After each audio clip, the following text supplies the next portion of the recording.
we're so often exposed to, you know, environmental degradation, I think you almost have to stop being quite as bothered by it in order to survive as a human, because if you were allowing yourself to feel the complete devastation that I felt when I was standing in my first clear cut, every time you drive by one on the highway, like, you would just probably be a mess of a person.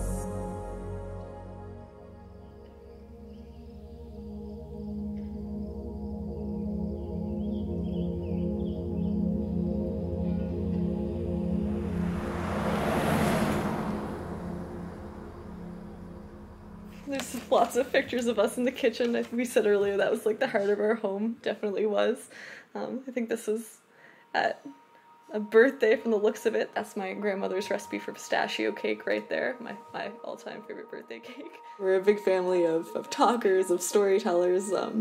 You know, at family dinners, we're all, there's always 10 people talking at once and 100 different stories going on to follow. But a lot of these stories, even from a young age, would revolve around my family's connection to the land that we lived and played on.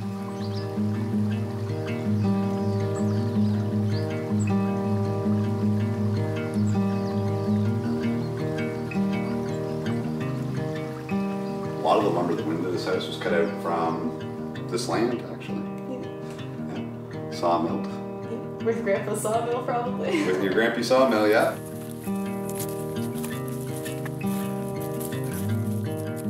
The orchard property that we're on right now is about 5 acres, but it's surrounded by an additional 80 acres of woodlot that belongs to my grandfather, and he was a forester for most of his life. He did most of his management of the property through selection cutting processes, going into a woodlot and analyzing it for which trees were ready to be cut down and which would actually like promote the health of the forest, and he would take those first. And I think that this was a much healthier way of harvesting the land to promote the sustainability of it. I remember one tree we cut out, it was about this big, and I sawed it out and I got 14 2x10s out of the butt.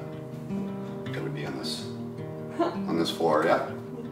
These were the kinds of stories that were so integrated into my childhood, like my grandparents, my parents telling me about their experiences on the exact same land that I was on, even on the orchard property where I grew up, where my father built his house. So, you know, growing up on this land where my dad had spent his childhood running around and fishing and, you know, exploring the woods, and then hearing his stories about it as I was creating my own on the same property, I think that was super meaningful to my childhood. And there's an old side road, and that's where you caught your first fish. Oh my gosh. Yeah. So this is where we live, right there. Okay, yeah, that's literally the orchard, yeah. Yeah, that's the orchard. Right there. Wow. Just going right into Fredericton. That's Still looks pretty similar, honestly, even though it's, you know, that long ago. These back rows don't. That clear cut that we were at is right back here. Oh, yeah. So we went back and I'd say forestry is a huge income source around here, especially, you know, living so rural. There's not a huge industry. There's not a lot of income. A lot of people either travel into Fredericton to work or make their living off the land in some way. So yeah, I grew up really exposed to a variety of, you know, forest management practices, but clear cutting was a big reality for me as a child, like seeing all of these, you know, areas that are beautiful that I'd explored before with my sister and that I loved, and then, you know, the next year I'd go back and they wouldn't be there anymore.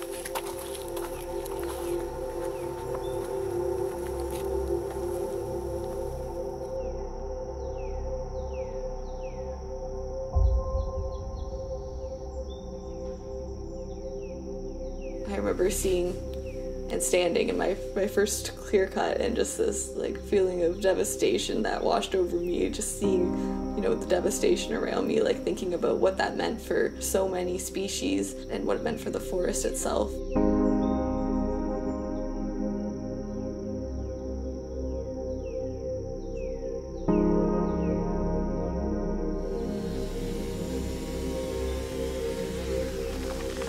I think people have almost, as a defense mechanism against it, have desensitized themselves to not only the environmental destruction that's happening, but to nature as a whole. And I think my fear is that the disconnect between people is just going to grow as climate change issues worsen.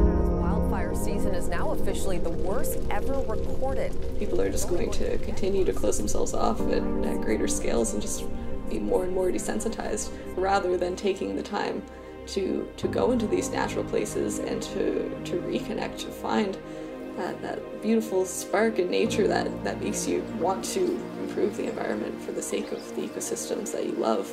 This disconnect largely stems from, lack of exposure to natural places, and perhaps even more importantly, lack of exposure to heritage in natural places, to familial stories passed down, because it was these stories and these heritage elements that allowed me to form a personal connection with nature and be able to track that back through my family's history, which was, I think, really important in my journey. So I think just realizing that there was this need for people to be more connected to the environment and to have a space where they could explore their personal connections to nature, and also, hear about other connections to nature, recognize that heritage is so deeply intertwined with the environment.